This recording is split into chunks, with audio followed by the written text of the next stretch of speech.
No, they gonna say, see, black people. See, they just inconsistent. But me and him said door. I said little person. But because you said the N-word, you represent all of us. You just don't represent me and him at the table. I'm just saying, you represent everybody. But when Dylan Roof goes into a church and killed 8 people and said, I'm trying to start a race riot, white folks say like, no, that's Dylan Roof. Yeah. You can't put that on our whole race. Exactly. That's him. He's one of one. Right. Which he is one of one. Just like Reggie Harris is one of one. Right. Shannon Moore is one of one. Right. Put that stigmatism on everybody. But our race is the only race that gets judged by, like, y'all all are like that. What's up? What's up? What's up? What's up? What's up? People can like be uncomfortable with me coming in a room and they be like, dang, this dude got no legs. I kind of want to look at him, but I'm afraid that he gonna be looking at me. But while like they not thinking like, man, and if I look at him, he probably gonna say something to me. He probably already depressed right now, so I don't want to put more on him. And I kind of feel bad for him. I want to go give him a hug, but if I give him a hug, that might even like make him start crying. So not knowing that I'm comfortable in this room. So say, cuz, like for example, not to cut you out. Like for what happened, like I ain't said nothing to nobody. But what I did last night, bro, after I cut your hair, cuz, yeah, I was like, I gave you a hug, man, it made me feel fucked up, cuz. Yeah. You know what I'm saying? I was like, cuz, man, I apologize. He was like, nigga, I ain't tripping about this shit. No, I'm not. I'm not. Tell him what I did, cuz. So he was getting his stuff out of his, getting his clippers out of his bag. He pulled some shoes out. Yeah. He said, what size you wear? What the fuck? Hey. But bro, they probably don't know. All right, I'm a double amputee. That's why they laughing. Yeah. I'm a double amputee. That's why they laughing. He said, what size shoe you wear? Not paying attention though. You know what I mean? Like, but that's just the natural, like how you say you give shoes out. So that's your natural, like you pull shoes out. Hey, what size shoe you wear?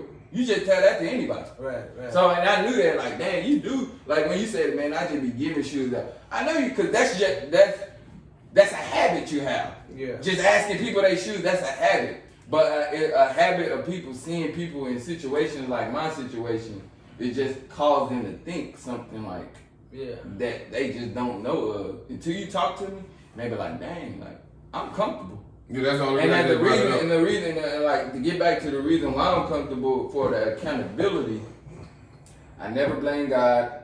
I never blamed anybody for that accident. Right. It was my decision to get into the car. Right. That was my decision to do that. Right. I should have just stayed where I was. They was offering me to say, like, yeah, man, just sleep it off, like, and then you can go in the morning. But I decided to do that. So you went to a party that night? Yeah. Well, I was like, and then what's crazy, I was less than a mile away from the house.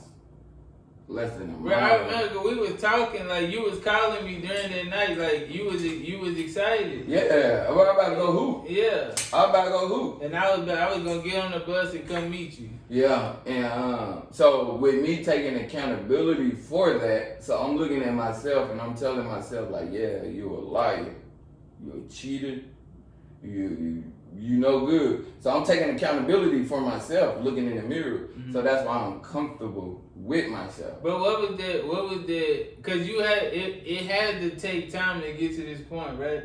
Like, how was you at the beginning? Like, when you first realized, like, you woke up because you was in a coma. Yeah. When you woke up and realized you was like you had no legs, and you know what I'm saying, you wasn't who you was before that. How did you feel? Like, right then. What's crazy? When I woke up, I didn't know because I still get phantom pains. Phantom pains is where I still like right now I'm wiggling my toes. Yeah. I still got the nerves and the veins going down to my feet. Yeah. So I'm curved, like, whenever my feet, like, phantom pains is like, my feet still hurt. Yeah. Like, to this day, my feet still hurt. My feet would still itch. My ankles would itch. My calves would itch. So there's nerves that I can scratch that leads to my toes. So, like, right here right now, touching the bottom, like, the curls of my toes right now. Yeah. Like, that's what I'm feeling when I do this. Cause it's going all the way down to my toes, and that's what I'm feeling. But the nervous system so serious. Oh, it's so when I woke up, I was telling Think, man, can you elevate my feet? Cause they hurt. Not knowing that I didn't have legs. Mm-hmm. And I seen them give each other a look like, and then he said, Black, can you do that? And he left the room. Yeah. He left the room and he went to go cry. Yeah, everybody fucked him up. Yeah. So Black been through this because she's worked at like state schools, hospitals, like that. nursing homes. So she's seen stuff like this. So she like, oh yeah, I could do that. Not hesitating. Elevated my legs and everything. So what it felt like if you were to put rocks in your shoes and you would go walking for like 10 miles. That's how bad my feet was hurting. And I was like, man, take my socks off because my feet, my toes feel scrunched up. Yeah. Like, take those off. Yeah. And they was just... They didn't let you know? No, not that at that point. Right. Dang. But they said that y'all had already informed me that I lost legs. So this is what happened. So it was, I think it was Aunt Sarah, Think, Marcus, CG, I think Uncle Freddie was there. And they was all informing me like, hey, so let's tell him today that his legs are gone. So everybody, I'm not like, I don't have no memory of this. I'm woke. Yeah. Like, I'm responding, and they telling me like, hey, we got something to tell you.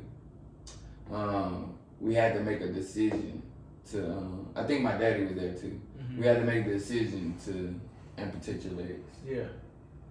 Everybody in there crying. Everybody in there crying except for one person. Who? You. Me. Wow.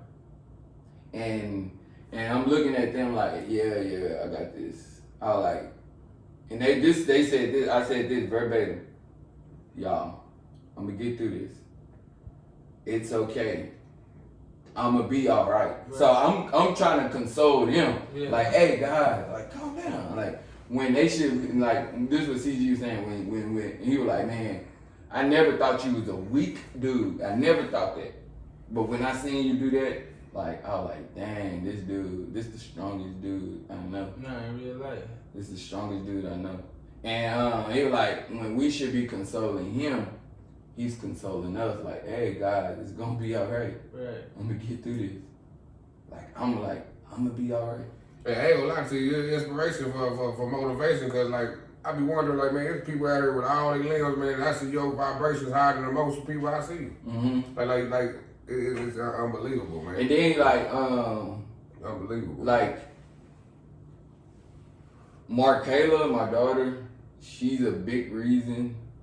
Like I go the way I go because like her dad is Superman to her. Mm-hmm. She see me as fully complete. Right. Like she don't look at like her friends may look like yeah, dang, Markayla dad had no leg, but she don't see that. Yeah. Like don't get me wrong, like she try to make things easy for me, but that's just her condition to be. She been doing that. This has been a habit for her since she been 1 year old. Right. It's like, all right, whatever my daddy need, let me take care of him. Whatever makes it easy for him, let me take care of him. It's just a habit for her to try to do whatever she can for me. Right. But at the same time, she don't look at me like, yeah, I got a handicapped dad. She don't know that she has a handicapped dad. Right. She don't know that. Right. She just reacts and does things as a habit for her. Right. And that's why like I'm like, dang, like this strong little girl, like she just don't understand the full capacity of like the situation she's in. Mm-hmm. But she just looking at it like, no, that's my dad. Like how any other, like how MJ look at Marcus, that's my dad. Yeah, for sure. That and then That's that's my dad. me. Yeah. And that's how, yeah. So it's just like, well, I can't feel sorry for myself. Yeah. But that's how initial, like, I just didn't know my initial reaction. I didn't know it. But as time was going on and I was getting more lucid and realizing what was going on, like it started getting like a little like dark. Yeah. It started getting depressed. I started getting angry. Yeah. I remember, and I still feel bad to this day. I kicked everybody out the room. And At the hospital? At the hospital. Yeah. I kicked Samantha, and she was there from day one. For sure. Oh, Samantha, I'm like, how can I forget her? She was in that room too. I kicked Samantha out, I kicked Black out, I kicked Red out, I kicked everybody. I was like, man, just get out of my room. Just get out. And they understood, like, dang, this is not. But why? Like, what would you feel? Like, what was you feeling that made you just say, like, y'all get out of here? Like, man, I don't know. What were you thinking? I think Black was trying to change my colostomy, and I'm like, she messed up, so she changed it, and like a colostomy, where that acid, like when it gets on your skin, it burns. Yeah. So like with my colostomy, and if the bag is not on right, and like my output start getting on my skin, it's gonna burn my skin, like put scabs, like a burn. It's like acid. We got acid in our like E. coli. Yeah. You know what's crazy? Like in the pee? Yeah. No, this is boo boo. Yeah, that's E. coli. The E. coli part. Boo-boo. But is that in the pee too? No. Okay. I had a catheter for the pee, but this is just for outputs for boo boo. Yeah. So like all if that gets on your skin, it burns. That's why like sometimes like when you have runs, you have like it hurts around you. When you shit a lot, that's just acid. They get tender. But I was asking that because I was a foul nigga when I was younger. I still regret this to this day. This my little nigga, man. But I had a roommate. I was childish, bro. And like sometimes, even to this day, my girl hated that. Sometimes, well, not here, but when we was in the apartment, sometimes I don't want to get up and go to the bathroom. If I got a water bottle right here, I'm gonna pee in that joint and get right back in the bed type of thing. I used to do that when I was young. I was probably like 19. I had a roommate. This nigga in the shower, I had a fucking can full of pee. This nigga in the shower, and I go like over the shower and pour the damn pee on him. The nigga screamed like it burned. And that's why I was asking if it was from there, cause that nigga was like, he was like, his body was like. But if it was sitting there for that many days, depending on like, I was like, man, I would have beat my ass. Yeah. And I'm like, that's fucked up. The train got us just sitting up like that. Yeah, but that was fucked up. I still regret that today. I be thinking about that. I was like, bro, that's some that was some. He was already in the shower. Bro, you joking with that. But I was young and that was like a prank type of shit. And I was like, I would never do no shit like that. Like as a man right now, I don't play with nobody like that no more. Think used to do stuff like that all the time. That's where I get this shit from. Think you talking about like. Like he used to like when cousins come over, he effing with you. Yeah. Think is at like he gon' like if he see what makes you tick, and that's just being from the hood. Like even like in school, like you say, like if we see something that makes somebody tick, we just gonna keep doing it, picking at it, until that person. If you can't take it no more, they think had it bad. He didn't pour pee on somebody, but he peed on somebody in the shower.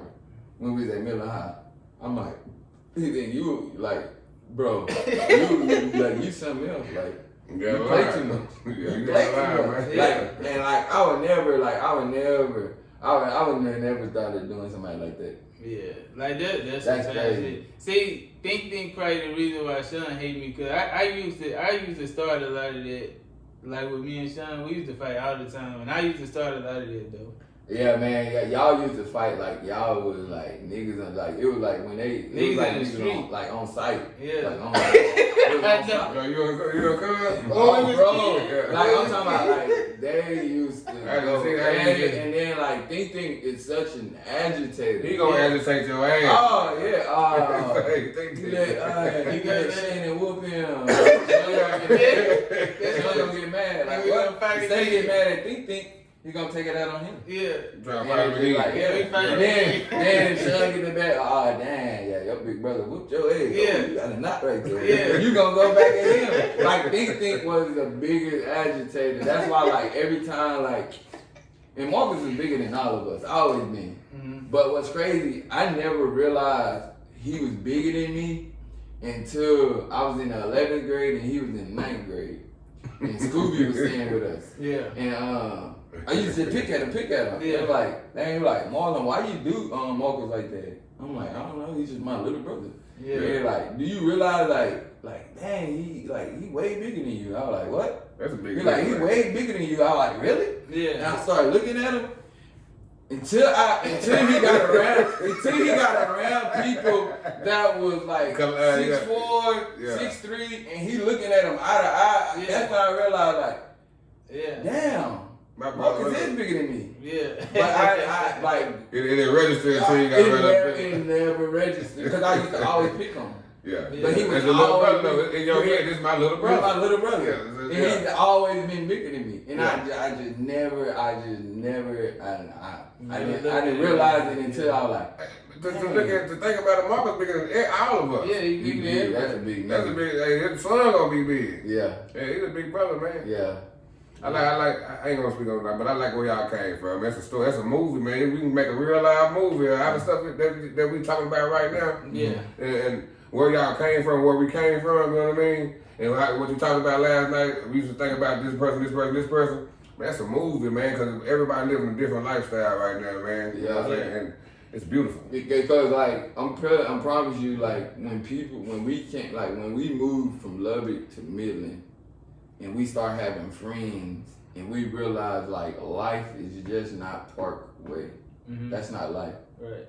Like y'all know how Parkway is. Like who has even grass in their yard in Parkway? I don't remember nobody having just grass like Not when we was coming up. like a nice green color grass. There was probably one person that was across from Dad's house. I remember Dad used to grow like vegetables and stuff, but people having like nice yards. Mm-hmm. It's the hood, man. It's the hood. That's all we knew. Look, we can walk up and down the hood with no problem, and like not thinking like, dang, like somebody can come around this block and just start shooting. Like, but we never like us growing up. We just never thought of That's that. our conditions, man. That's where we came from. Like Yeah.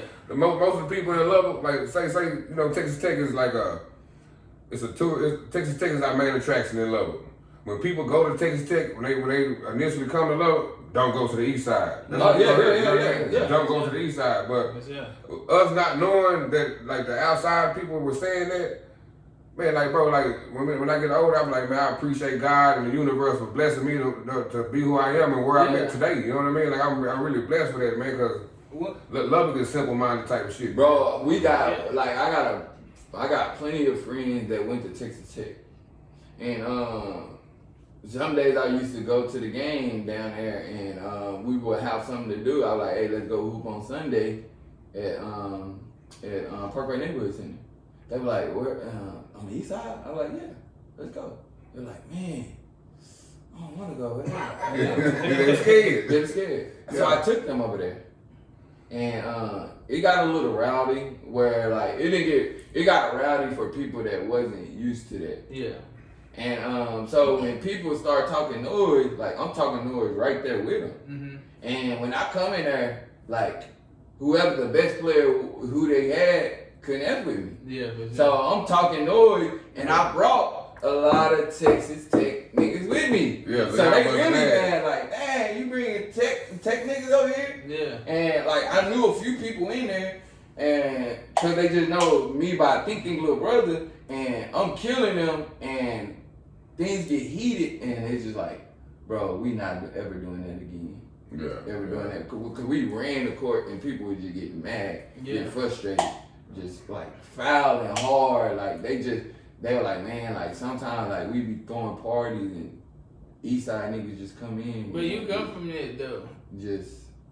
And just F up the party. Yeah. Cause they jealous. Yeah.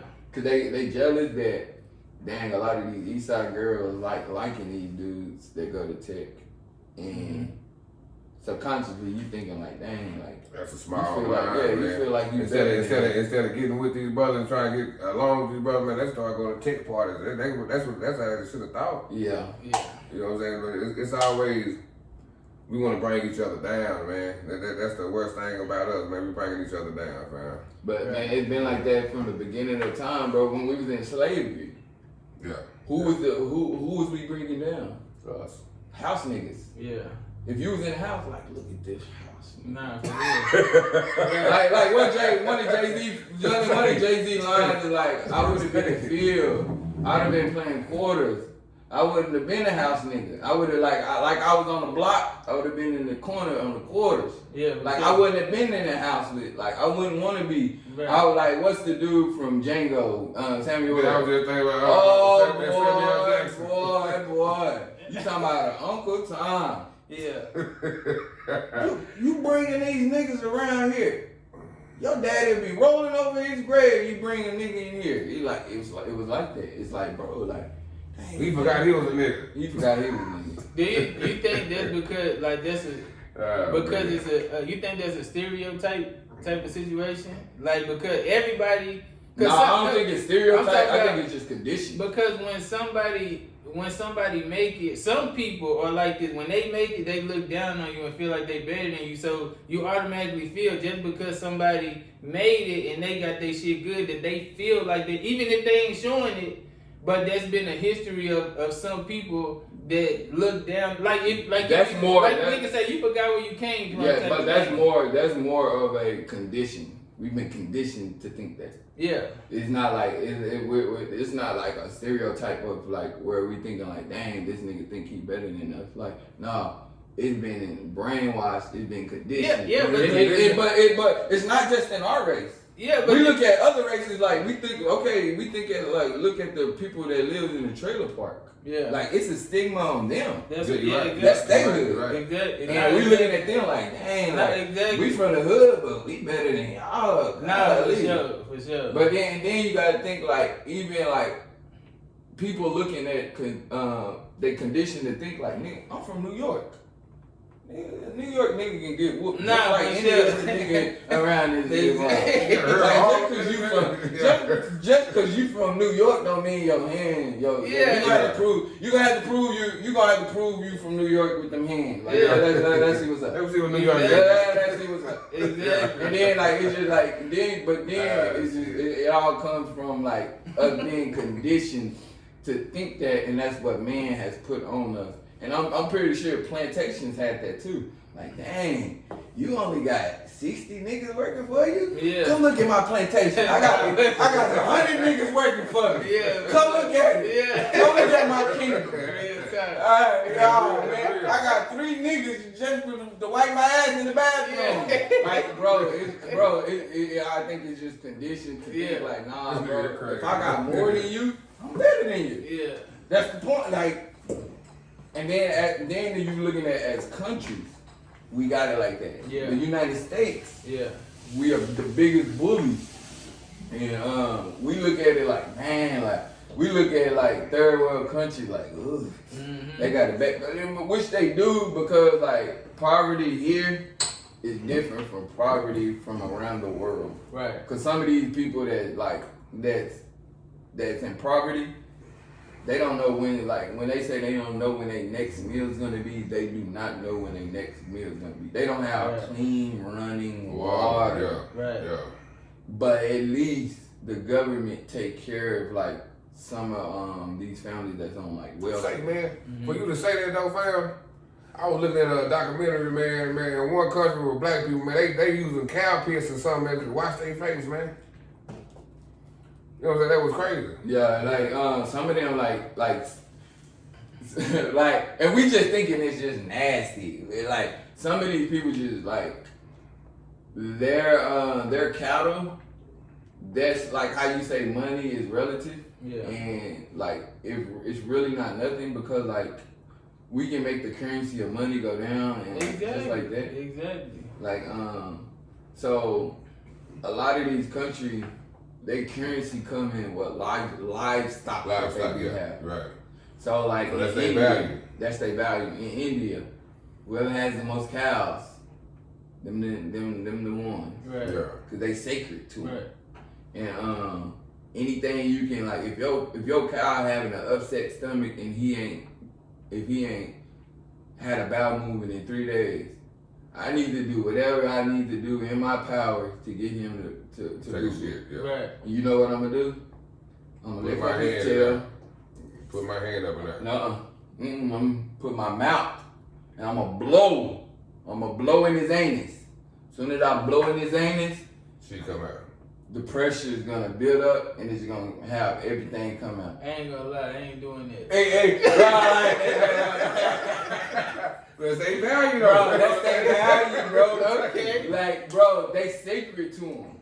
Yeah. Like, so put it like this. But that's crazy. If I was growing up doing that, Would you do like your value? Like, if you had a child and you had to do that to your like infant child, would you do it? I'm gonna do it. You gonna do it? Yeah. So, but that's their child, bro. That's how they think, and like, That's a condition. Hey. They condition, man. Oh man. I gotta do whatever. Hey, I gotta do whatever in my power because, like, if I was like, say if this was my like golden goose cow, and like I get the most milk up out of it. Oh my god! And if this one was to die, because I've been having this cow, and with this cow, He produced more than these 10 cows over oh my gosh! Like you gonna do whatever you can in your power. Yeah. To get that cow to like start working for you again. I get it. You right, You're you gonna right. get it, man. You right. It's hard to fathom because that's not my lifestyle. I didn't come up doing it, but I get it. But damn. You're gonna have to get an air pump or something in that damn Nah, man. for sure. You talking about blowing ass, man? But yeah, like, And that's like like when I seen that, bro, I was so disgusted.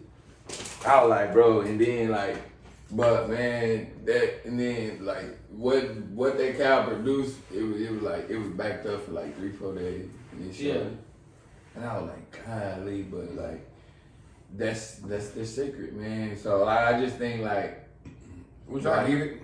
From neighborhood to neighborhood, from city to city, from state to state, from country to country, we're just conditioned to think like if you have more, you're better, or your word is worth more. Yeah. So like it's just like how many influencers do we have? They're influenced because they're rich. Yeah. Even like cause we don't know what they do behind the scenes, but if they put their stamp of approval on it, then it's good. We were talking about The Rock. If I had a plant-based, like let's say like B12, like I had, that gives you just energy, natural energy, and The Rock was to promote that, it's gonna boom. Oh, it's gonna boom. Yeah. But it's the same product though. The same product. But if a homeless man try to give it to you, they ain't gonna go like nowhere. nah. Yeah, exactly. And but we don't know what The Rock is doing behind closed doors to get all this energy. We just don't know. Right.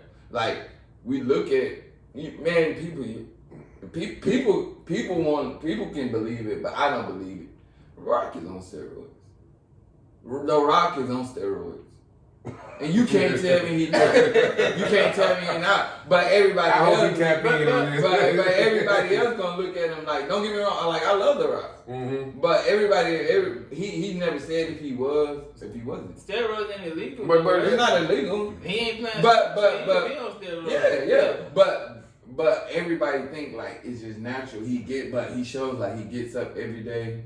Works three. Don't get me wrong. Like you like you're a gym rat or something. You still gotta be a gym rat.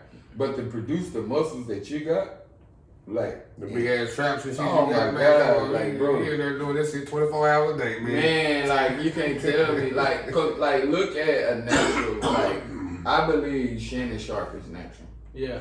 Look at his body and then look at The Rock. Nah, right. it looks totally, and they are around the same age. It looks totally different. The Rock probably just a little bit younger than Shane. He got too much bulk, don't he, man? He Oh bulked up, man, the muscle man's too crazy. Oh my man. God! So, Don't that mess with your manhood? that's a stereotype. I don't know. Oh, okay. Yeah, that's How like you people. know stereotype? You took steroids? No. See, man, Some people say it does, and some people say I'm gonna say it do because prospectively and visually, with them niggas up there in G-strings, man. ain't no homo shit. Say, man, them niggas ain't hanging out. You know what I'm saying? They ain't got Tyrone up there. I'm gonna say that part right there, man. Niggas be big in the motherfucker. They look like coochies. I'm like, nigga, what the fuck is that, man? I'm just saying that part. Oh man. Oh, but now you right though. It's like, bro, like I'm gonna say yo. Unless they taping it up, you know what I'm saying? Like, you know. I don't know the rules. oh, bro. Damn. But man, like man, who knows? Who knows? It's But You need to go ask a few of them, you know what I'm saying? Did they fuck with you? Nah, But- that's crazy, bro. But yeah, like he could be on it though, cause he ain't an athlete though, so it ain't nothing wrong with it.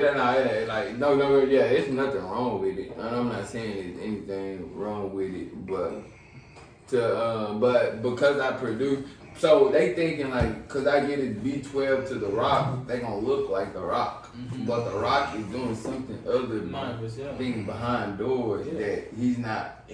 He might won't not be exposed to it. Yeah, he won't expose because like if Rock come out and say, yeah, I'm doing steroids, how many high school kids gonna run out and start getting steroids? Nah, exactly. Like, He's a heavy influencer. He's an influencer. Yeah. So he gotta like think like which is a good thing where he's like conscious of like What he What he promote. put out. yeah.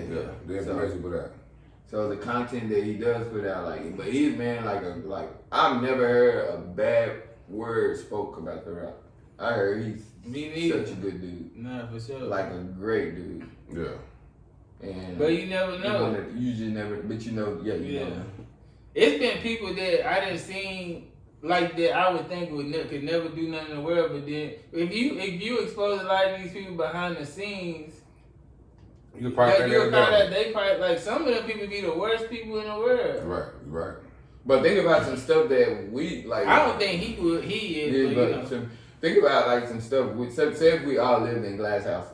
Exactly. Some stuff that you do, like would you be peeing in a bottle if you had a glass house? Would you like I don't still know. pee in the bottle I don't know. coming in a glass house?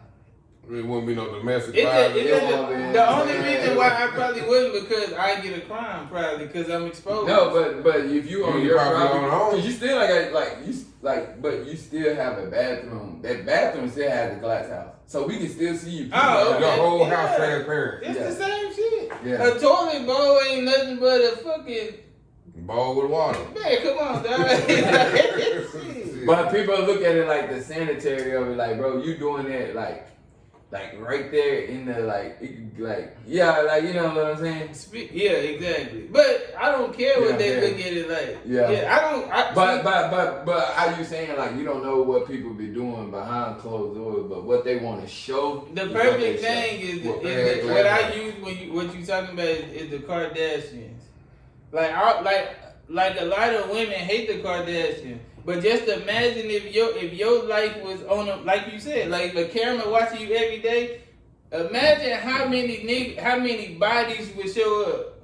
Women don't talk about their body count, but just imagine if it was on camera. You would look like Kim Kardashian. You know what they say, like she a hoe, she date everybody. Her life is on TV. Of course, you're gonna see everybody she date. Yeah. But if we see everybody, you would look the same. But you know, you ain't getting paid for it. You know what's crazy? You even have like celebrities trying to call her like a slut and everything, but you look at her and it's like she more ladylike in the public than you would ever be. I'm just thinking of like Amber Rose. Nah. Like Amber Rose is beautiful. Like the chick is bad. Yeah. But for you to try to talk down on her, you look like a slut walking. You look like what you've been calling her for years. Right. You look like that. Right. Like, so I'd rather have a girl that don't look like that than a girl that goes looking like that. Exactly. And what's crazy, I was seeing this on this social media thing where the dude was giving a couple an interview, and he was like, "Hey, is it disrespectful for your men to like any girl's bikini pictures?" Have y'all seen that? Like on Instagram or something? Yeah. I ain't seen the video, But check this out. What you think she said? yeah. She said, He said he's yeah, wrong. he's wrong. But he was like, do you post any bikini pictures on your social media? Yeah. And she was like, yeah. Is that wrong? She looking for likes. She looking for likes. Exactly. So like, what is the difference? It's your mind state. When you get the girls, you be like, dang, like, so I can't like a girl picture, but you can post bikini pictures and get dudes to like you. So Yeah. who's in the wrong? Exactly. So like, if you're not wrong, I'm I'm not not wrong. Yeah, I'm so it's just like, is it, bro? Like, we live in double standards. But women got a problem with accountability. But that's just like what I was telling him. Like when I told my girl seen my cars, cause I be having them like hot seat questions and shit, putting people in the hot seat. But when I was gonna do the podcast with you in San Antonio, we never got to do it. But I was thinking about doing it. And one of the questions I was gonna ask you, do Marlon still get pussy? And she thought that was like, damn, why would you ask her? Like, I was like, Marlon, no, you know, he want me to be. That's a high. You know what I'm saying? Like, So, bro. But I'm saying, like, a woman could get you some pussy, but I can't go up in a female in a wheelchair in a bar and mac on the bad as fuck. I'm gonna get judged differently. Like I'm trying to take advantage of this shit. Right. We were just talking about this shit. Right. No, So it's never gonna be looked at the same. Bro, real. Like, when I was up there, like, I can counsel guys and girls can counsel guys. But I can't counsel a girl when I was in Connecticut. Why? Because, like, I just can't be, like, I can't sleep in the same cabin as these girls. Because we're judged different. Yeah. But if we have any female counselors, they can be in the cabins full of guys. Yeah. But I can't be in a cabin full of girls. But is these girls adults or young girls? They're adults. We all adults. Oh, okay. We all adults. I don't understand that. But if they were young girls. But that's just like if you was to mac on somebody that was in a chair. Yeah. That was fine. Right. You'll be like, dang, like this dude must be trying to take advantage of. But I think about that, like, cause I judge that as far as like men who date dwarfs, I be judging it. I ain't gonna lie, cause I be like, I don't know. It's like dating a little girl to me, but right. they gotta be treated like they women though. Right. But I look at it different. Like me, I You couldn't look at them as like a kid. Yeah, but I know. But I had one little midget in my life ever. Yeah. But I'm saying that's just me though. It's not wrong, but me, it'll fuck me up, bro. Well, I wouldn't respect her anyway. She can't tell me shit. Hey, because I'm Yeah, yeah, you're right. But that's just me. But I don't live in that world. Like I need to be around more of them and understand who the fuck they are. Yeah. There's been a stigma on them too. Like the world don't respect They just like us, man. It doesn't matter. It's conditioning. Like we've been saying. Stigma too. Like there's been a stigma on like I remember this lady. She was on the radio and she was like, "I'm gonna tell you about this. If dogs were racist, black people would be pit bulls because they just out of control." But she just looking at it like she probably dealt with one black dude in her life, and he was out of control. And she just gonna put it all on us. Yeah. Like with me and you say like, bro, like natives are getting money. Everybody is getting money. Jewish community is getting money. Everybody. Even like in the Holocaust, like they're getting money. Like everybody, but like because we gotta get over it. It's because like we have a stigma on us that like man, black people is just like you represent all of us. You represent all of us. Mm-hmm. Kevin Hart represents all of us. Mm-hmm. LeBron represents all of us. It's not just like one. Like you're just not Frederick Harris. Right. You represent the whole black race. Like us being on this podcast, we represent all the whole race of black people. Right. So when you use the word, the N word for little people, they looking at you like, see, they all disrespectful like that. No, for sure. Cause that's like politically incorrect. See, but that word came from them. What you mean? We said the N word. Hey, bro, when you said the M word for little people. Oh no, the music. Yeah. M word. M word. Okay, I apologize. Yeah. No. So they'll be looking. Somebody will come across this podcast, and they'll be watching. They're gonna say Fred said music. No, they're gonna say, see, black people. See, they just inconsistent. But me and him said door. I said little person. But because you said the N word, you represent all of us. You just don't represent me and him. I'm just saying. You represent everybody. But when Dylan Roof goes into a church and killed 8 people and said, I'm trying to start a race riot, white folks say like, no, that's Dylan Roof. Yeah. You can't put that on our whole race. Exactly. That's him. He's one of one. Right. Which he is one of one. Just like Frederick Harris is one of one. Right. Shannon Moore is one of one. Right. Put that stigmatism on everybody. But our race is the only race that gets judged by, like, y'all all are like that. Right. Not just, man, it's always, they can't be trusted. Right. They can't be controlled. They always have an attitude. They always yelling. They always mean. Right. They always want to fight. They always did. So it's just like, so that's why, like, man, like, it's like. It's just a negative energy on that. I look at that the same way, like I look at like animals, like how we think of a lion. Like, why you go out the street and you see a lion in the street, why you would be scared? Because they programmed us to think that way. But it's people who actually train that live around lions and they don't fuck with them.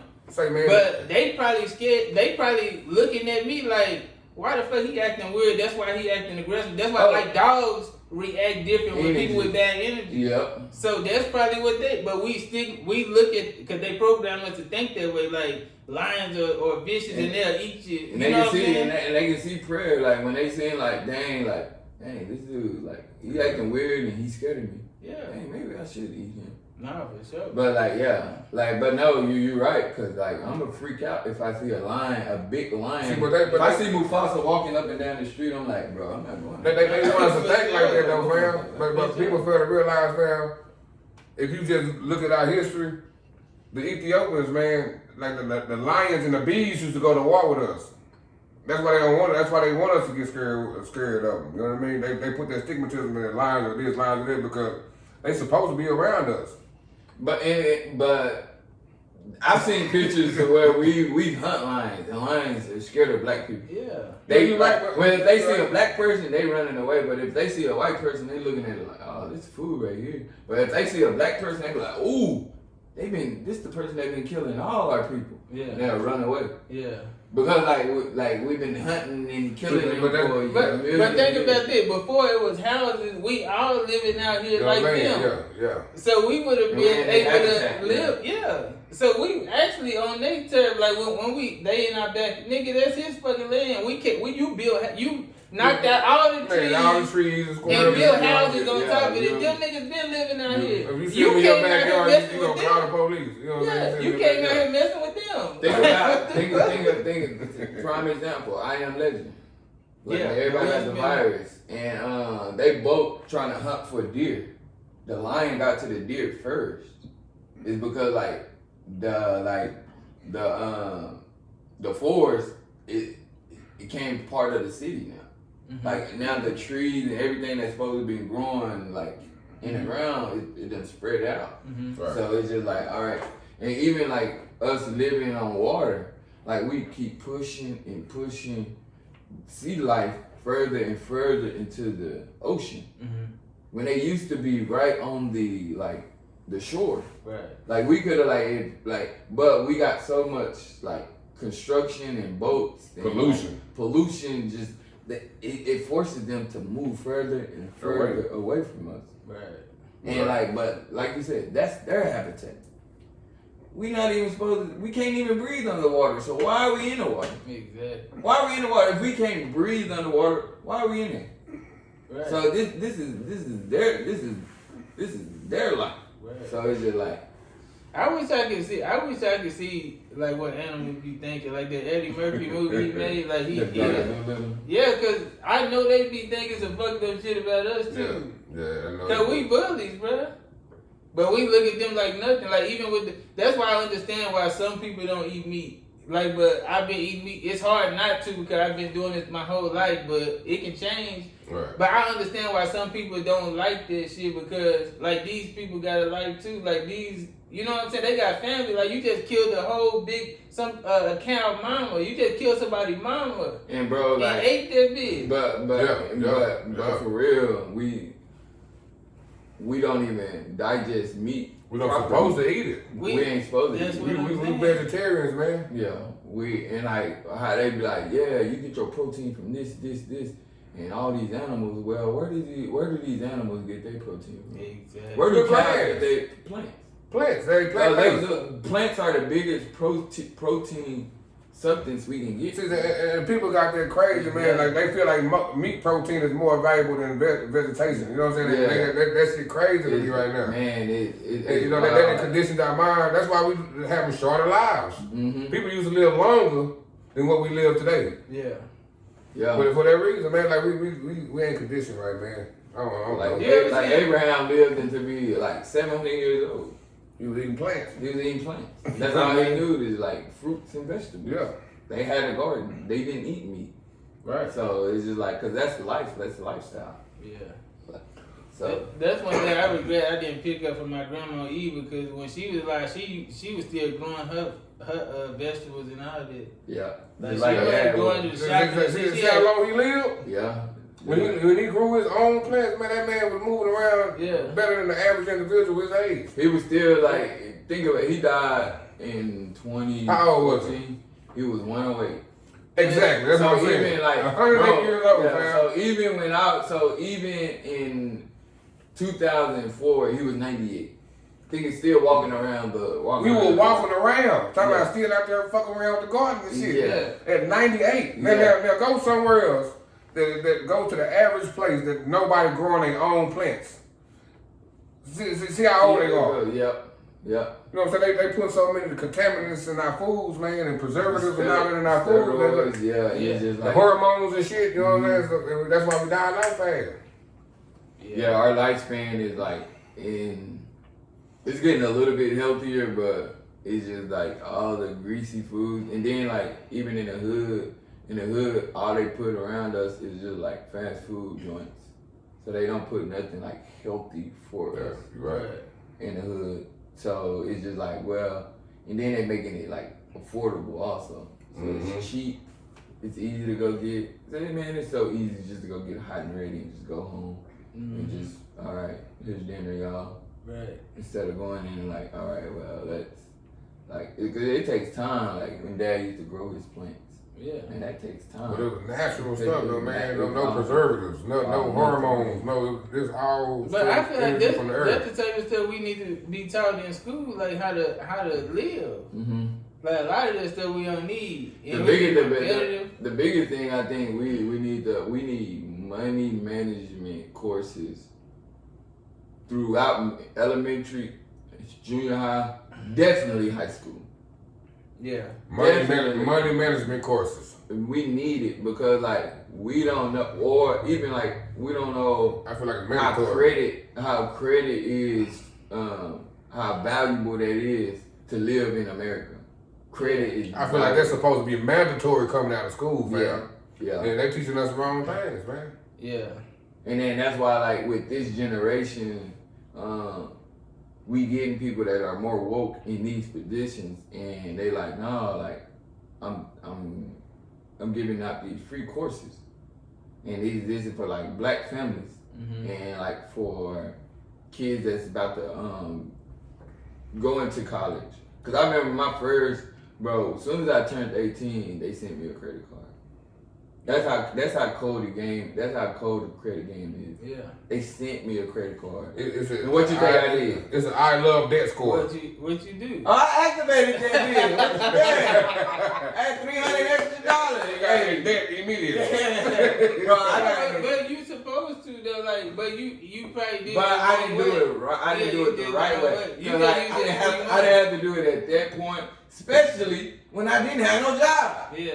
So how am I gonna pay off this? Because I think they gave me like a $300 credit limit. Mm-hmm. How am I gonna pay a $300 credit limit? I don't even have a job. Yeah. I'm a freshman in college, living in the dorm. So So how am I gonna even pay that? And then I remember at one point they were like, "Hey, I think I paid like once I got my refund, I paid a little bit off." And they're like, "Hey, you qualified to get even more. Yeah. Now we upping it to like 500. Right. Hey, I spent that 500. So like I'm just putting myself in a hole, not knowing like, all right, when you going to go get your like car or something, they're like, have you paid off that credit card yet? So I'm like, what credit card? The one you got as a freshman? Oh, like, Nah, for you real. serious? For real. That gonna count on that count for this? They're like, yes. And but if you don't know, you don't know the seriousness of it, man. Yeah. Bro, like some of my classmates' parents was well off. Yeah. So what they did when their kids was little, and you could do this since you don't have no kid yet. So like once your kid is of age, once you go buy like say you go buy your next car. So say if you get a minivan, you get the next time you get a minivan when your son or daughter's born, put him as a cosigner. Build his credit. You're gonna build his credit immediately. He got. Oh, you talking about when they get of age? No, It's building his credit then. When he He's young, building his credit then. you building his credit. As soon as his name, as soon as you put his signature on that, As soon as he get a social security number, put him on all your credit stuff that you know you gonna like. that you gonna take care of. You gonna. You're gonna be in a different position. That's why I say my classmates was. That's why they was always when we fresh out of college, we got debt. Yeah. They're good because they can F around a year or so because their parents are paying for their college. Yeah. We can't afford that. Right. Some of us on financial aid. Some of us getting a little bit of money to like just to get over whatever scholarship we have. Right. So we in debt soon as we coming out of college while they're thriving. They got an 800 score settled, and they can go get any car on the So lot. that's what some people It's parents just were like- doing, but they were doing it the wrong way. They're Like putting a putting phone in your bill name, cable in your name. fucking it up. But they want they But were they putting was it in wrong your way. name, They and they name fucked wasn't up. attached to it. Cause they credit was already messed You up. already messed up. So, we already in hindsight. but you know what's crazy about that motherfucker? You remember we used to have credit with the ice cream truck? Yeah. We all had bad credit with the ice cream Picture, truck man, too. They used to give us ice cream and candy on credit.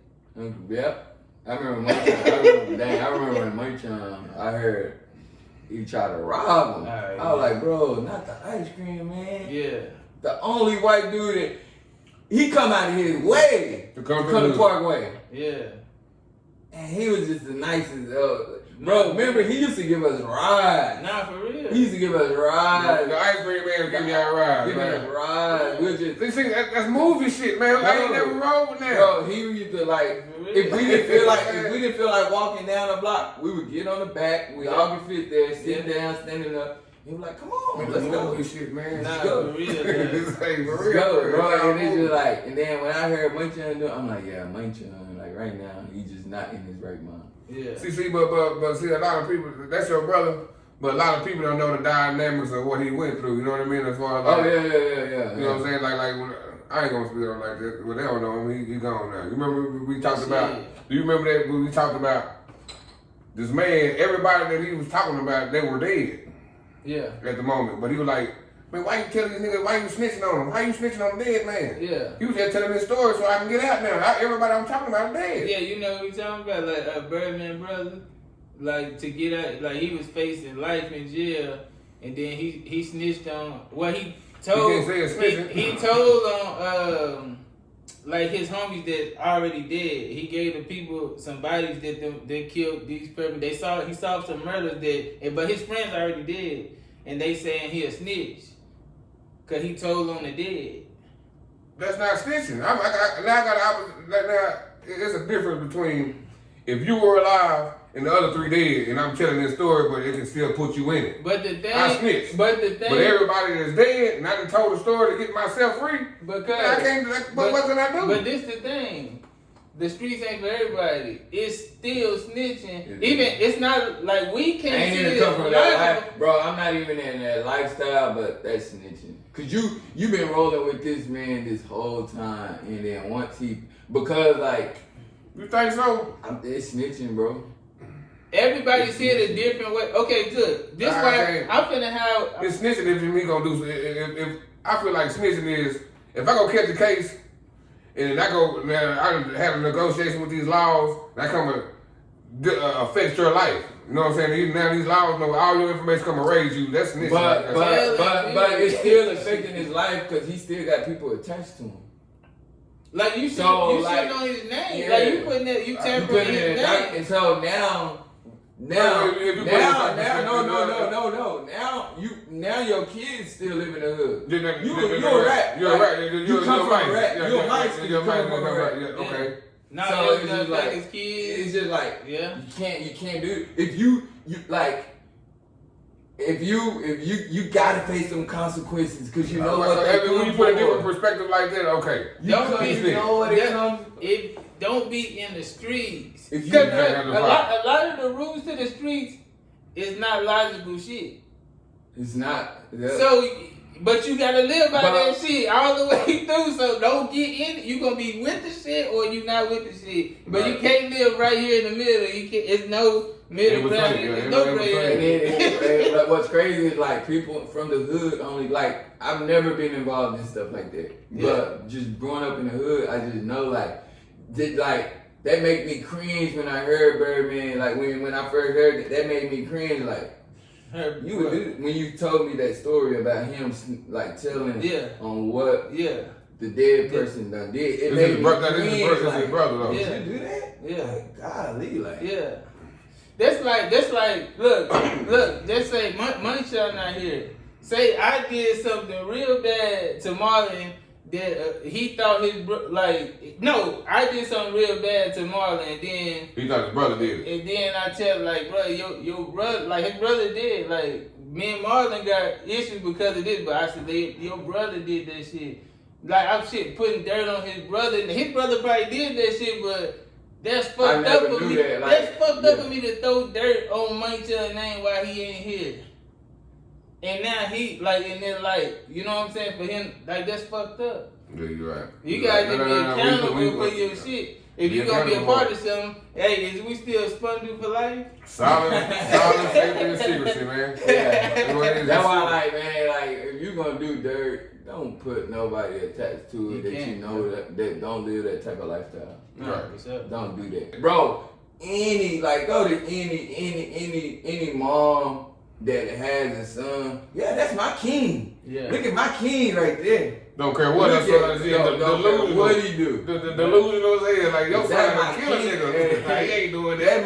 How you think like all these obituaries come like he was just such a good, good dude and his soul. For real. Though, because the mom wrote the obituary. But the son always revered his mom like, nah, that's my baby. That's my first love. Mm-hmm. Yeah. So a wife you can't beat like. That's why the wife and that's why the wife and the mother-in-law always bump heads because the son he's looking for his mama and his girl. That's his son first love. Yeah. That's his son first love. I can believe what you're saying for the simple fact, man. I be looking for my mama in every female I fuck with. Excuse my language. Mm-hmm. You know, I look for her and y'all know how my mama is, man. Like it's hard to find that, man, in the world, man. You know what I mean? Especially these days. Oh man, these days it's even tougher because me and your dad was talking about it. Like the roles are reversed, and I always give the analogy of like you can have a male and a female, working at the same place, let's say McDonald's. They both young, they both single. So they gonna be looking at the female like, ooh, look at you, Miss Independent. You do your thing working at McDonald's. I see you, girl. Yeah. But then turn that to the dude like, look at this broke nigga losing. Yeah. This nigga's a loser. Yeah. Why would you want to be with somebody like, but dang, like, I make 25 cents more than her and I'm a loser? Yeah. Okay. Exactly. So, and that's now that's like the double standards that we have. Right. And bro, you know what's crazy? I only think that's in the black community. Because like, you have you seen Kevin Samuel always talk about this? I don't know if y'all watch him. Yeah. Kevin Samuel, he always say like, he dead? yeah. The dead guy? Okay, I understand. He used to talk about like relationships and stuff. He said he was real. Oh, so real. So Bro, he only speaks facts. Facts. He said, don't tell me what you feel. Tell me what it is. Well, tell me what it is. Now tell me what you feel. You're not gonna talk like that on my show. I'm gonna mute you. Nah, You ain't gonna disrespect me on my show. I'm gonna talk the way I want to talk, and I'm gonna. But you know the difference between the men don't speak up because they're afraid to lose that woman that they lust for. Because most of these dudes be going out for like the physical. Not what type of girl, what type of woman this is. You just want a trophy to walk around. Yeah. So niggas just accept anything just to keep this chick. Mm-hmm. And that's why they get destroyed like that. Yeah. Right. You're absolutely right. Because like, yeah, we like the first thing we do, like we look at like, man. Of course, like when you meet a girl, you look at the physical traits first. That's the only way you're gonna be able to be attracted to her. Yeah. To spark up any conversation is gonna have to be. But then once it comes past that physical, then you start looking like, man, let me see if you got even just the remote. Some type of intellect. Yeah, of my mom and you. But y'all already like 8 months deep, and you're like, dang, like. No, because they. Bro, like how many times you seen dudes say, man, like she bad, bro. I'll put up. I know she crazy, but she fine, bro. I'll put up with that. Like, she too fine for me. I had too many retarded females in but my life, man. I feel like dudes be looking at it wrong, cause like how you say it start with the physical. Okay, niggas thinking physical, sex. Then I see if I could deal with this woman, like what type of woman she is. You supposed to like she fine. Let me see what type of woman this is, and then I have sex with her. But niggas be getting stuck on the vagina. They get pussy whipped. The lust, man. And then you stuck with a crazy woman, or you probably done had a baby by and all this. And it's too late now. Too late.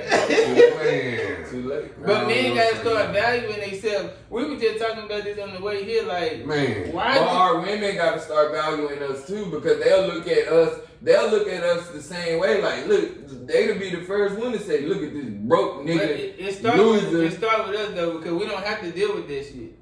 No, but like with us, I put it like this. Like how Kevin Samuel was like, all right, well, we can have like a Mexican, a Mexican. He can be selling oranges on the side of the road, but once he come home, he get treated like a king. For sure. Oh no, exactly.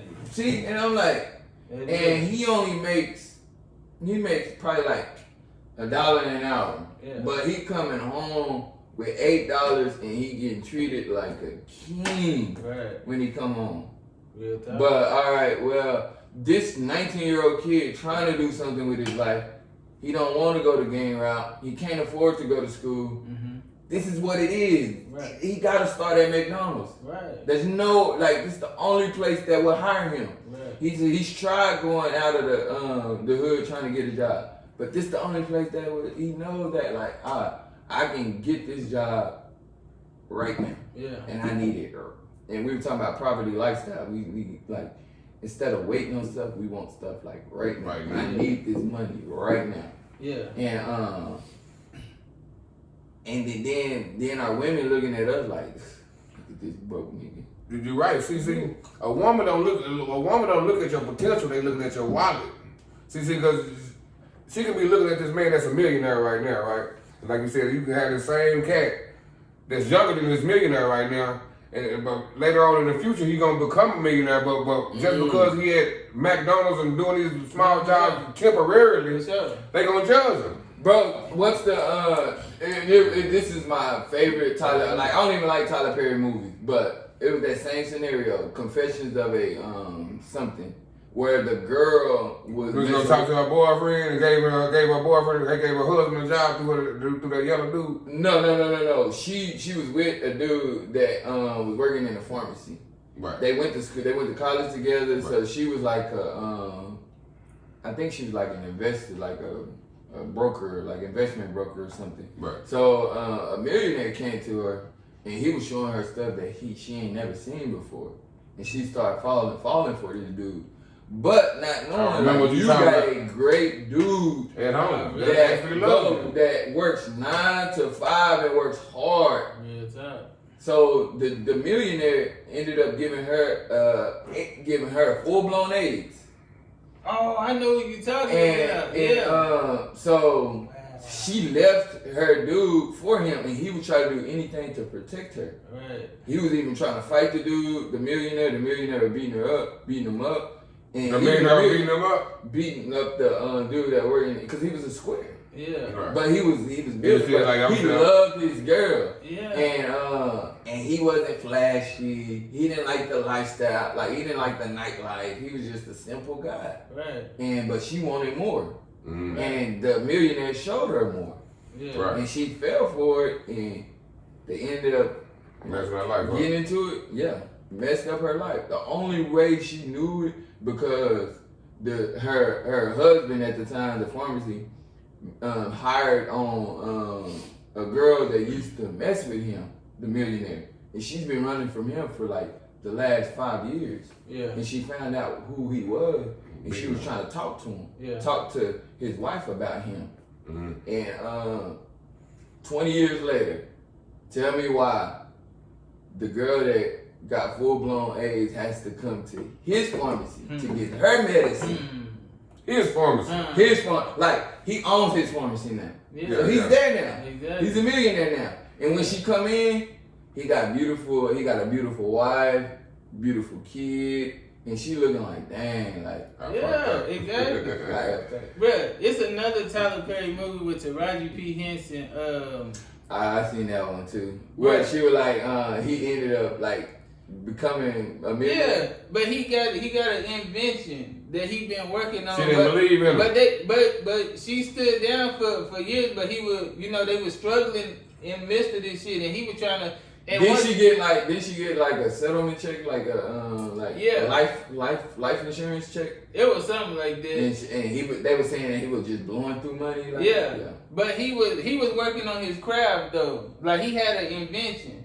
And then, like, she had got to the point to where, like, damn, like, bruh, you gonna have to kill him. You gonna have to go get a job or some shit, like. But I'm gonna make the long story short. But she ended up leaving the nigga, right? And then this nigga came up. He finally sold the shit, and he came up. Multi-millions. Yeah, and he. Hold up. Okay, let me break it down the right way. So he had cheated on her before, right? Like early on in the shit. So, but she took him back, and so like in the midst of this, while he created this invention, like they struggling and all this type of shit. Her mama house, they were living in her mama house. That shit even was at risk. Like that shit got took. Right, I remember that. She left. Yeah, so he had an opportunity to sell this the invention for like $8 million. He said no. And he didn't take that shit. So when he came back, she was like, why you ain't take the shit? He was like, man, like this shit worth like billions or whatever type of shit. And she was like, man, hell no, I can't do this shit. Yep. And everything he promised her, like while he was dreaming, like, man, when I get there, I'm gonna give you this. I'm gonna give him a big house. We're gonna be doing this. Came to fruitation. When she left him, he ended up he ran into the girl that he cheated on her with before, and they got together, and he actually got that money that he was waiting on. And he gave her everything he promised her. And she killed the nigga. She killed him? Yeah. She got mad. But look. He went in on the boat, right? On the water. Yeah, but before he committed to the girl he cheated on her with, he went to talk to her. He was like, "Look, like this shit about to come, like, you know what I'm saying?" And she was like, "Oh," she like, "What you want?" He said, "I got the keys back to your mama house. I got the house back. Like we." She was like, she didn't want to hear that shit. And so he gave her a $10 million check, and he moved on with the other girl. So when he came to her about that, she wanted him back. She didn't want him back still. And so like she like, what you want to talk about? He was like, man, he said, just give me a second. She said, you got 2 seconds. And he was like, okay. And like, you sure you don't want to make this work? Before he told her, he came up. He was like, you sure you don't want to make this work? Like, I love you. And this like, man, I'm done. He said, okay, so I got the deed to the mama house, and I got a $10 million check. And she was sitting there thinking about this. She was like, damn, this nigga actually came up. So she came to her, she at home thinking, and she came to her saying. So did she take the keys and the check? Yeah.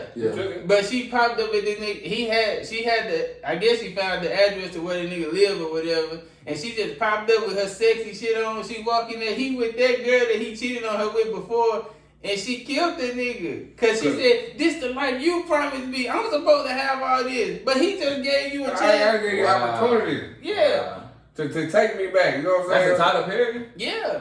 What's that movie called, man? I like Enigma. that movie. It's called Enigma or something like that. Wow. Bro, watch that movie. And every female that I talk to about that movie, they feel like she was in the right. How's she in the right? Because they look at the part where she stayed down with him and she said he promised this when she stayed with him, but when he tried to tell her dude, I still want to be with you. But they just show you like girls don't do it like they want the power. Yeah. It was never about love because she said she didn't want it. Exactly. So when you tell girls that, they want a man with power, not love. Exactly. And sometimes that's relationships built on that. Exactly. Like, all right, well, like some girls just want the power what the guy has. Exactly. Even if he look like Flavor Flav, but he got power. That's the same thing with a lot of them females with nah, for real. That's funny. But a lot of them with weddings and shit though. Like a lot of them females they want a ring. Yeah. And they to say that they got it. And they be competing with other females probably that they went to school with and shit and be like, damn, like my time passed me by, this nigga need to hurry up. That shit be based on some other shit. Like it don't be based on what sometimes it is, but for the majority, they just want to stunt. Bro, I would say like this, like a lot of black women is like that. Like other races, like I don't know if they more on power. Like don't get me wrong, some women are in other races, but a lot of our a lot of our black sisters, they want a man with power. Mm-hmm. They want a man that's already there instead of the man that's trying to get there. You know what I mean? And build something strong and valuable. You know what I mean? Yeah. Because if you get me with money already, I'm not gonna look at you the same way that versus if I mess with a woman that she was there from the bottom and I'm growing and she stayed down. You know, I'm not gonna look at you the same. It ain't gonna be the same type of outlook. You understand what I'm saying? Okay, look, I'm gonna ask y'all this. Okay, so if you with a woman and you want to get married, right? And you with a woman and you like, damn, like she ain't like she like I ain't ready to get married. You probably didn't propose to her. You accept her saying like I ain't ready, and so when you break up with her, and then probably like the next year she end up being married to somebody. Would you feel salty? I would. You left her because she wasn't ready. Me personally, I would. And you like, man, I want a wife. I want to start a family. She like, I ain't at the point where I'm ready to get married. Would I be? And y'all been together for years, so you finally like, man, like it's time for me to move on with my life. I want a wife and shit. Like I want to have kids. I would want to know the why. And then you leave her, but then like within another year or something, she married to somebody else. Oh yeah, I feel some type. I would want to know before I'm salty. I would want to know the why. Why? I would want to know. Why she got married? Like if I would spend 5, 6 years, 10 years with this woman, and she's not ready for me, and I'm ready for her, and we act like, baby, you're not ready. I don't really want it no more. But a year later, she married to somebody else. I want to know the why. I'm gonna want to know the why. But that's what my natural reaction would be like, man, it kind of hurts. But it's gonna hurt, but I'm gonna know why. But you can't feel no way about her because that's when she was ready. If you waited another year, you probably had that. You can't be It feels fucked up because you've been waiting on this, but man, bro, you should have stayed another year. But like you say, bro, the only thing that really is valuable is time, right? If I had spent 10 years with But that's what woman, I'm saying. It's not about love then if you leave her because she wasn't ready to get married yet. But y'all in so in love. Because yeah, you're right. because like you said, like man, like the ring, that's just like The trust. it's like a contract. It's like man, like a ring doesn't matter. The only thing a ring shows and the wedding shows is like, all right, you went through with it. But that don't make you love the person that much more because y'all said y'all vows to each other. Exactly. Because y'all said some words that was in the Bible that makes y'all, dang, we was more connected as soon as we said those words. Yeah. I've never been there, but I don't think it happened. I feel like, man, it's a Shaq and Kobe effect. But that ring means something different to Kobe than it means to Shaq. Yep. That's what their relationship be, bro. That shit means something. What do you mean by that? What you mean the ring? I don't know. Like so when they was together, the ring, they 3 rings meant more to Shaq. But once Kobe got his ring, he could be like, all right, see, I told y'all I can do it on my own. So y'all can't say that, like, it was Shaq and Kobe. It was Kobe Shaq, however you want to put it. Yeah. It was both of us. Yeah.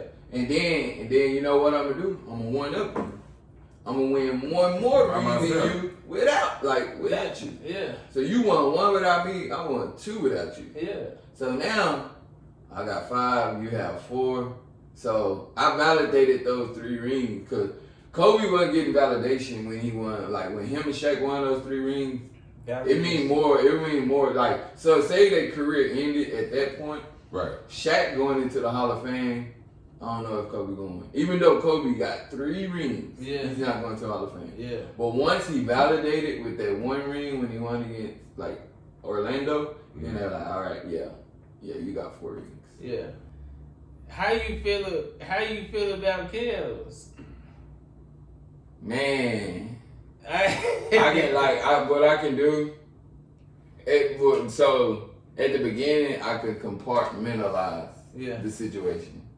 So I can like still love his music without thinking about what he did behind closed doors. R. Kelly. Right. Okay, I agree. But I agree. As more and more I listen to him, I didn't realize every time he was coming on my playlist, I was skipping his song.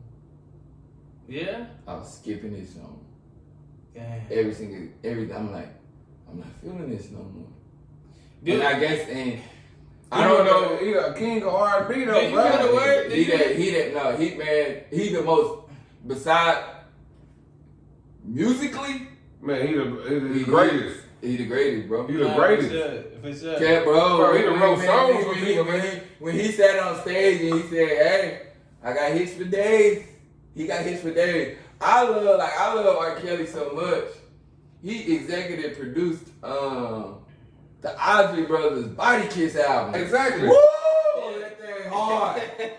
Boy, he did, man, like anything Kels was on, bro. Yeah. I'm like, bro, he put his stamp on it, and then like, just like a Timberland beat, a Pharrell beat, right. You knew a song that R. Kelly had his hand with. Yeah. You just knew it. Yeah. And like, bro, man, like he was right, bro. R. Kelly, man. Yeah, he the truth. Yeah. He was the truth. He the truth. Like, you can't deny it. This dude, he had bars for an R&B dude. He had bars. He know. I love lyrics. Speaking of I love lyrics. This is what I remember from you. I didn't ever know where this was coming from. What did he say? Jumped out the car like I was the police. Didn't have a gun, but my wrist said free. You said I ain't know what you were talking about, but you used to recite that lyric. What That's all I get. What is that? What he said? I jumped out the car like I was the police. I didn't have a gun, but my wrist said freeze. I was like, bro, I got some water on that, man. And I'm telling you, like, hey, bro. I gotta get some water on that, man. Bro, I heard that one. Man, I'm telling you, like, R. Kelly, bro. R. R. Kelly had bars like he was a rapper, bro. Nah. And he would go in there and freestyle half of that. Yeah. He would freestyle half of that. And I'm like, whoo. Yeah, that nigga was cold. He was true. Man, He's still cold, man. He probably still write music for other people right now. That nigga stressed the fuck out. He ain't writing shit. Man. We need to probably go talk to him. They took the nigga commissary and gave it to, what did he give him to the victim family? Mm-hmm. You took the nigga, what was it, 28,000? Who took him? Yeah, 28,000. I thought you said Cuz took him The system 28,000. took his commissary and gave it to victims. 28,000 he had in his commissary. Yeah. They took that shit. They took it? Yeah, and gave it to victims. Cause and then That's not legal. Shit. yeah, it is. They just take your money and just. If you got money in the bank, if they can seize your bank account, they can seize your commissary. Yeah, they don't Oh man. They don't give They know what's happening in there. That's why I said That's like, cold out here, man. The system is so effed up, bro. Like they got us by the balls, man. Like They're swinging on them. man, we can't. Yeah, They can F us with no lube, bro. Yeah. You They right. can F all of us with no lube. Yeah. And we just gotta be like, dang. Yeah.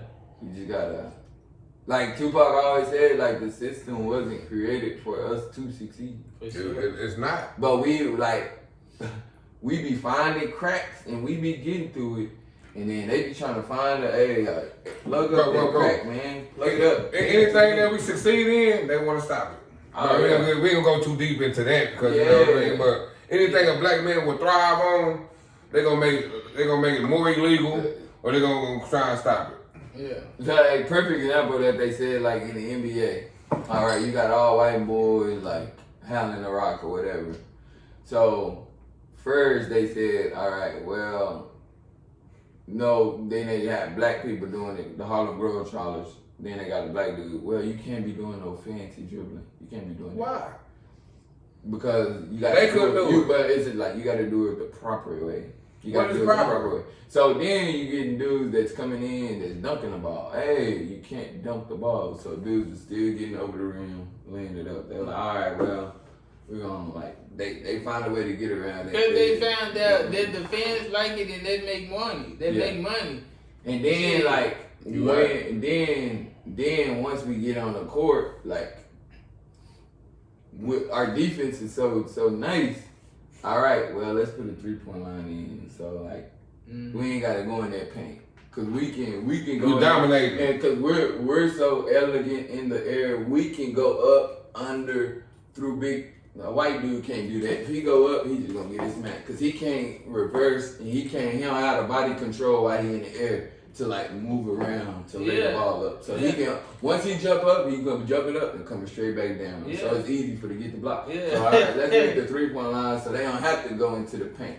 Yeah. So like you said, like they gonna always try to find a plug to like make it harder for us. Oh yeah, they gonna try to have But we need to go cover to that plug up and be like, all right, well y'all gonna have to figure out to come in another way. Yeah. It's just like, man, like, but that's why I think like our people are so dope.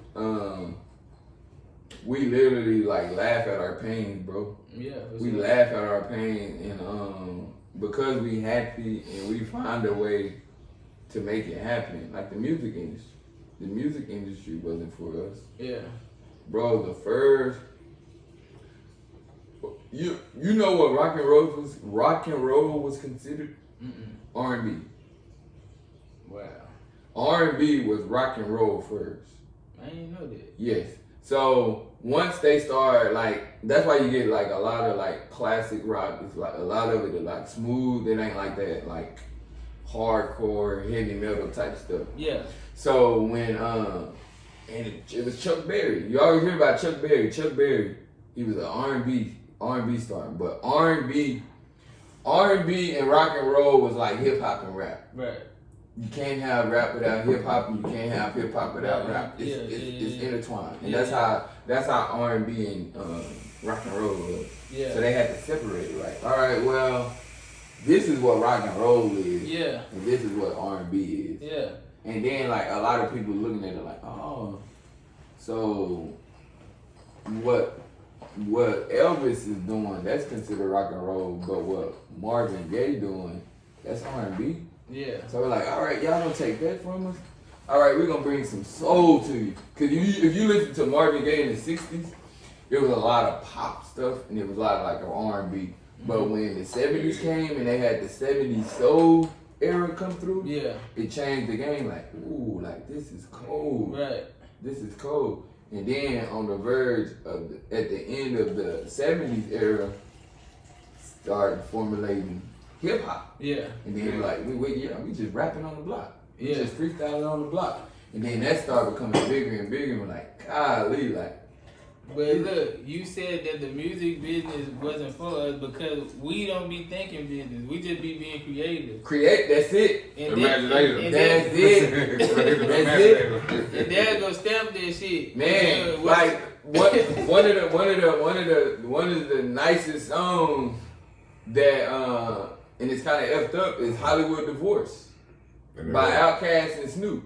And they talk about like, all right, we just being creative. And then like y'all bring it to Hollywood and then it becomes cool and then once it fads out, then we are played out.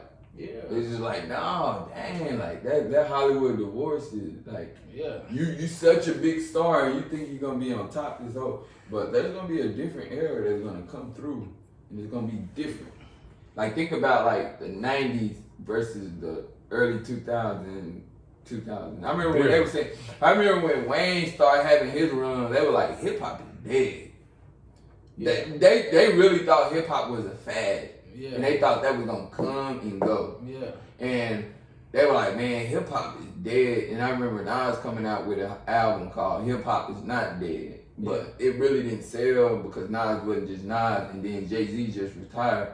So they were looking at like who is gonna be that next guy. Right. Then they were just looking at it like, and then a lot of our songs were just like, do the laffy taffy, do the laffy taffy, lean with it, rock with it, lean with it. Rock. So it's going down. So a lot of our songs are like just like dance songs. Yeah. Or lean back. But the fact that they didn't want us to talk about what we were going through. That's hip hop. Yeah.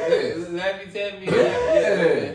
That's just a different form of hip hop. What year was NWA?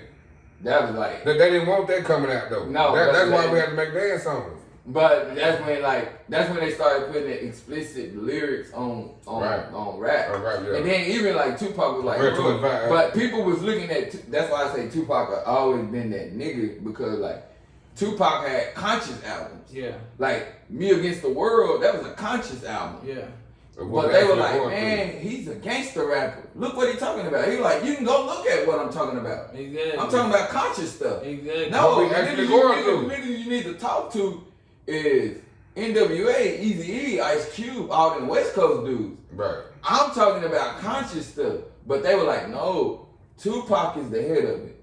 He's the one that's pushing all these. Yeah. And he was like, no, I'm not. Yeah.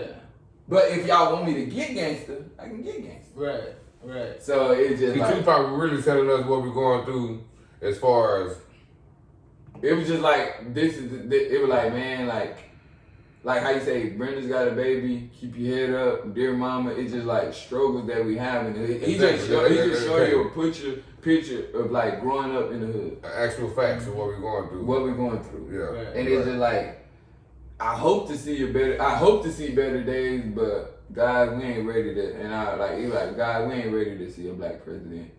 Man, one of the realest songs, like I like of his is I think To the End of Time, and it was one bar that always remind me of Wayne Chun when he says this.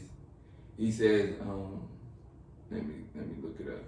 You can just feel the opening energy, like just listen to like these first few bars that he says.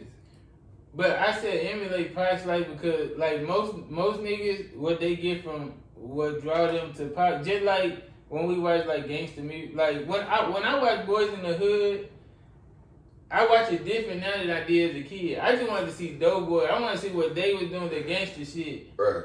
But they look at his best friend Daddy. What Trey Daddy was doing, yeah, that's what I'm saying. That's the shit that we he was on some real shit. Yeah, he was on like some black businesses, like showing us like what change we need. Yes. Yeah. So that's why I say trying to emulate Pac, like they only looking at the image, like the thug image. You ain't getting the message, dog. There's a message behind it, yeah. You're right. Yeah, you looking at this shit wrong. Right. Pac had a certain agenda, but niggas wasn't getting the message. And that's good. Like when we were younger and looking at this, we gonna have a different perspective from when we from when we younger to when we older because we have a different like, mindset. What's crazy? Like I remember, like my high school, my senior year, the most thuggish dude. I was like, dang, like this dude is the truth, and that's all I would listen to. And he was just on some like bully stuff. It's 50 Cent. 50 Cent. And I was like, man, I like that. But then I go back and I listen to some records that Nas made around that same time. Like I know I can do what I want to do.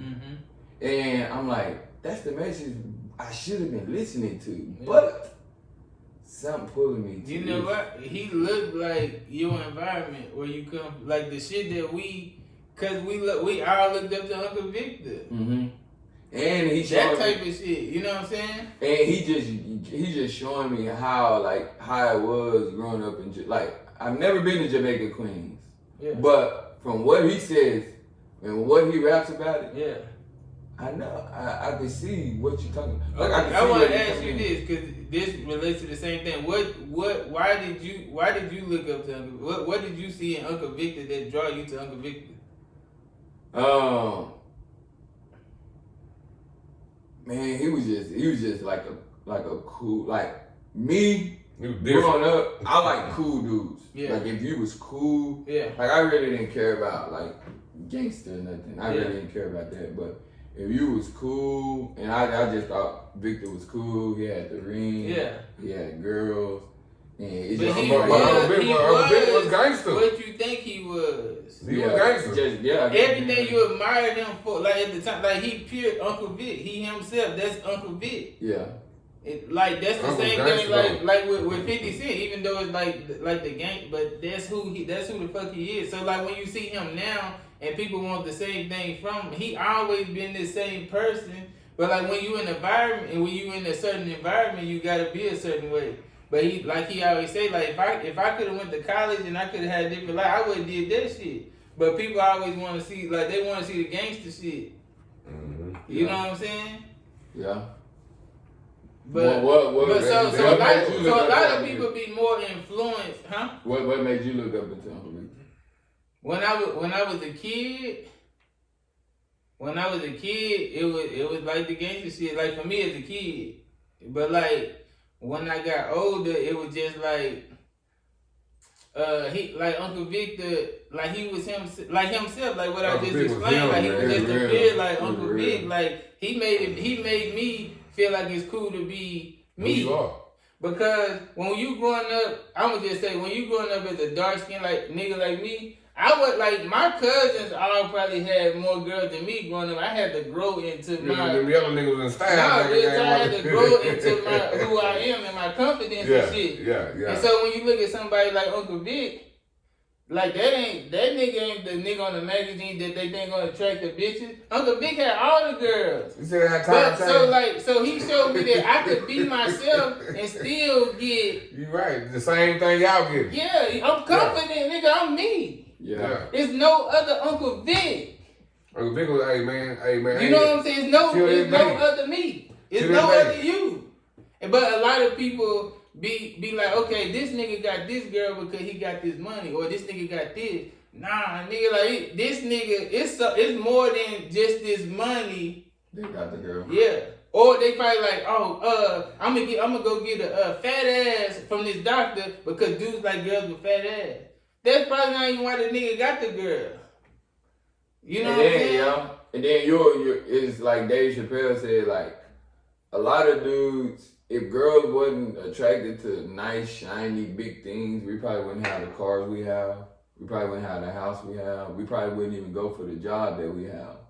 We just like, but because we know that girls like that stuff, we'll go out and that's what I'm saying. That's what we want. So that's the thing. What I'm saying with Uncle Vic, like it made it cool to be myself. Yeah, got my swagger back.